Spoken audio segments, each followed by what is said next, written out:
দেশে দেশে অর্থের বিনিময়ে নাগরিকত্ব বিক্রি হচ্ছে। বিশেষ করে এশিয়া ও আফ্রিকার বিভিন্ন উন্নয়নশীল দেশের যেসব ধনাঢ্য ব্যক্তি উন্নত দেশগুলোতে স্থায়ী হতে চান, তাদের জন্য ইউরোপ আমেরিকার অনেক দেশ নাগরিকত্ব পাওয়ার এমন সুযোগ দিচ্ছে। এতে উন্নত দেশগুলো আর্থিকভাবে লাভবান হয়ে থাকে।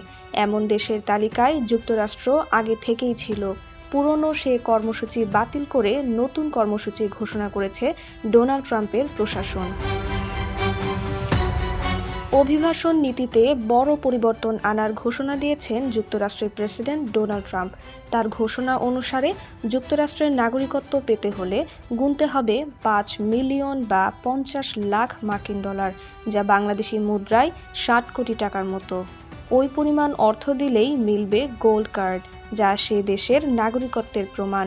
গোল্ড কার্ড থেকে প্রাপ্ত অর্থ সরাসরি যুক্তরাষ্ট্র সরকারের তহবিলে চলে যাবে। আর্থিক ঘাটতি মেটাতে এটি কাজে লাগবে বলেই জানাচ্ছে সে দেশের প্রশাসন।